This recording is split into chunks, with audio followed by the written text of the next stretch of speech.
Just last week, I was talking with a church administrator who was at the end of her rope. Her staff was keeping up with their people, the addresses, the phone numbers, the email addresses across 5 different locations. One person had a spreadsheet, another had it in their email contact. Someone else kept a list of their own, and not one of those 5 sources agreed with the other 4. She was not angry.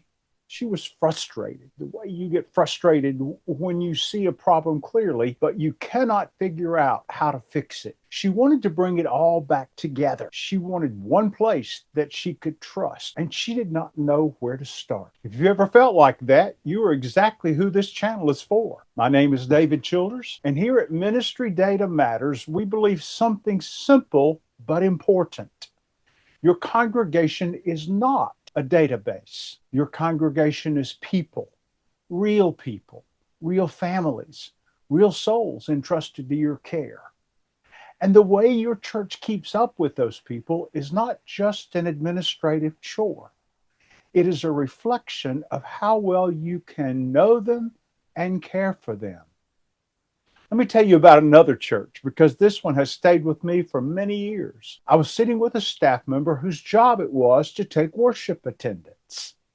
Now, this church was still using pew pads, those little sheets that get passed down the row on Sunday morning where people sign their name, and his job every single week was to take those signatures and enter that attendance into their church management system. His name was David, same as mine.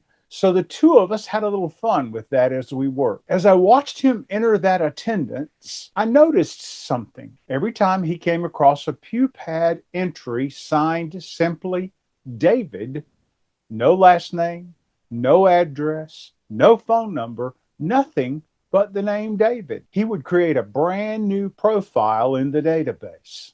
Another David.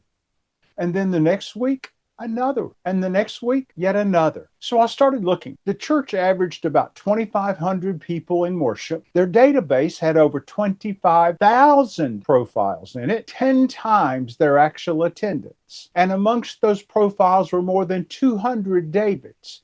200. No last name, no contact information, nothing to tell one from another. Now, you tell me, was there any value in those entries in that database? It was almost certainly the same handful of people signing the pew pad the same way every week, entered over and over and over as brand new attendees. Now, I joke in situations like this that we need to clean up on aisles 16, 17, 19, 27, and 44. And we laugh because you have to. But I will tell you the truth about that kind of cleanup. It is intensive. It is time-consuming. It takes real work to untangle years of records that got away from you. And it is worth every single minute that it takes. Because what you get on the other side is a system that you can finally trust. Here's why that matters. And it's not about the numbers. The church had no idea who it was actually serving. The data had stopped meaning anything. When your database has 10 times more profiles than you have people, you cannot find anyone. You cannot care for anyone. You cannot tell who is new and who has been there for 30 years. So look at these 2 churches together. The first had its information scattered too wide across 5 systems that never agreed. The second had its information entered without care. The same souls counted as strangers week after week. Different problems, same root. In both cases, the data had stopped reflecting the actual people of God. And that points to the one thing I want you most to hear. The single most important step a church can take is for the staff to come together in a shared, honest realization that you need one centralized information management system. One place everyone trusts.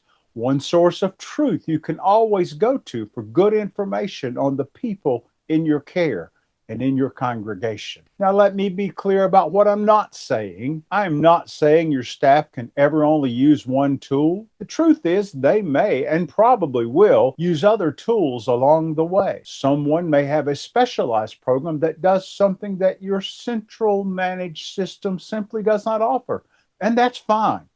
That is normal. That is ministry in the real world. What matters is the recognition that your centralized system is the primary source, the single source you go to for data quality and integrity on your people. The other tools can serve their purpose, but the answer is to the center managed system. The center is where the truth lives about your congregation. And here's something worth knowing because it surprises a lot of church staff. Very often, the tool you're about to go looking for somewhere else is already built into the system that you are currently using. Many church management systems today come with mobile apps. That means your staff can have real ministry management right in their pocket. The church directory, a click to call, click to email, click to text, family information, all of it right there on their phone. And here is the key. That information is not a separate list someone has to keep up with. It comes directly from your centralized system. It is the same trustworthy data, just in your hand instead of on your desktop. In Realm, for example, that mobile app for staff is called Shepherd. Most of the major systems have something like that. So before your team goes looking for another tool to solve the on-the-go problem, it is worth asking, does our centrally managed system already do this? And very often the answer is yes. And it gets better. In Shepherd, a staff member can be out doing ministry and can add pastoral notes directly to a person's profile, right there in the moment. Think about that. You visit a member in the hospital. You sit with a family walking through a hard season. You have a conversation in the church parking lot that matters.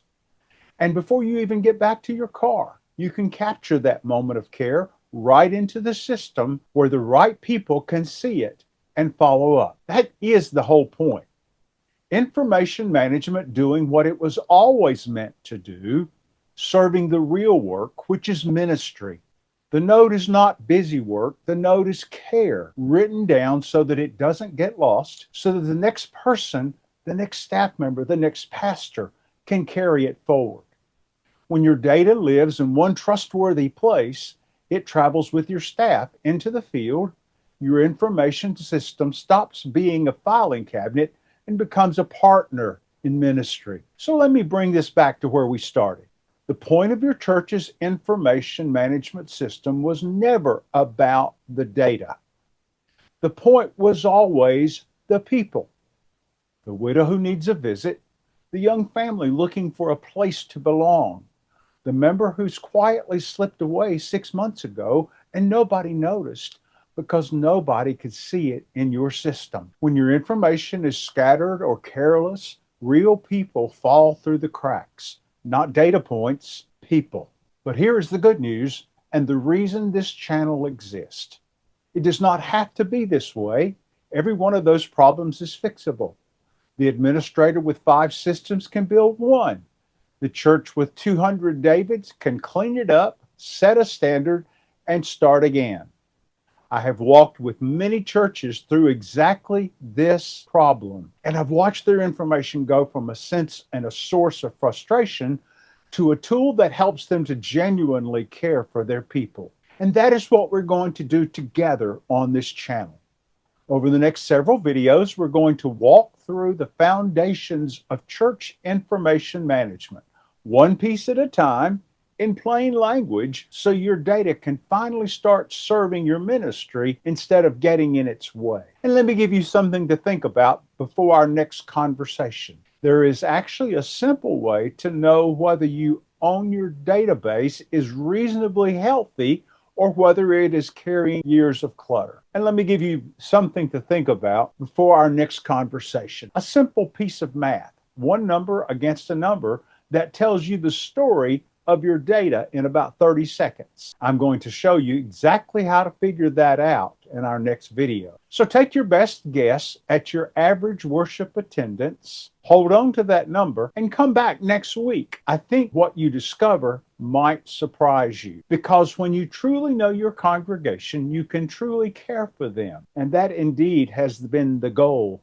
all along. If your church is wrestling with any of this, I would love to talk with you about it. I've left a link below. Let's have a conversation. I am David Childers. Know your congregation, and I will see you in the next video. Blessings to you and to your congregation.